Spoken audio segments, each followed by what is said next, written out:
Hey y'all, it's Megan from Made for Mermaids, and today I'm doing a tutorial on how to sew these little eye masks. It comes in three sizes: an adult size, a youth size, and then a little dolly size. You can get the free pattern on our website, and I'll link it down below along with the photo tutorial if you would rather follow that. You can choose to quilt these like I have the adult one here. And if you want to quilt it, then you are going to want to cut a rectangle out. I'll leave the sizes down below and go ahead and add your batting with some basting spray or quickly baste around the edges. Mark out how you'd like to quilt with a ruler and marking pen or chalk, and then go ahead and use your machine to quilt and sew on those markings.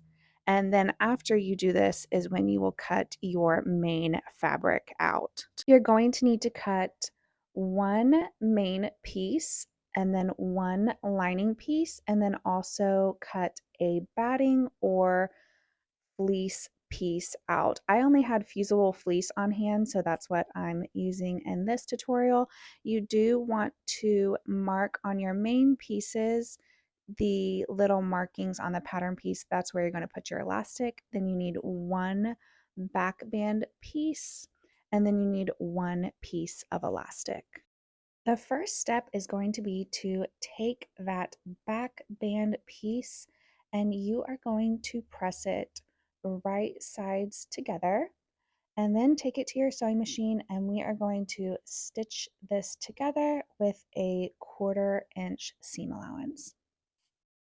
Once it is sewn, then you're going to grab a safety pin or your favorite tube turner and go ahead and use that to flip the band right side out. And then you are going to press again, and I like to press it so the seam is toward the back.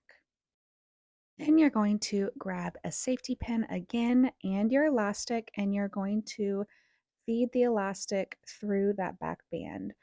Once you get the elastic to the end, then you'll just secure it in place with a few stitches, and then continue to thread it through until the elastic gets to the other side, and again use a few stitches to hold it in place. Then, using the markings on your pattern piece, you are going to put your band right sides together to the main piece, and you're just going to baste that back band in place along each side at the marking.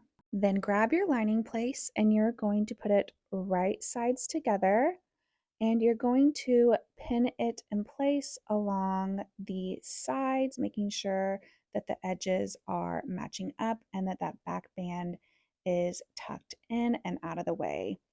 And then you're going to stitch the lining to the main mask with a 1/2 inch seam allowance, and you're going to want to leave an opening about 3 or 4 inches somewhere along the mask so that we can flip it right sides out later. Once you have it sewn, then you're going to want to clip those curves and trim those seams. I really like to use my pinking shears on this step because it does both at the same time. You don't want to trim the unsewn portion. You're going to want to press that. You can finger press if you're using a quilting cotton, or take it to your iron and press that unsewn edge a 1/2 inch toward the wrong side, and then you're going to flip it right side out and make sure to really press out all the curves and use your iron to make sure that you have that opening pressed nicely. And then you're going to take it to your machine and you're going to top stitch all the way around so you can close the opening. If you want to, alternatively, you could just hand stitch that opening closed if you don't want to top stitch all the way around. Once you top stitch it, your eye mask is complete. You can add this as a stocking stuffer. It makes a great add-on gift. We have a ton of freebies that go perfectly with this, several makeup bags and scrunchies, different bows, and we have tons of doll things as well if you're making it for your little one. As always, if you make anything, we would love to see it posted in our Facebook group or tag us on Instagram at Made for Mermaids, hashtag Made for Mermaids Patterns.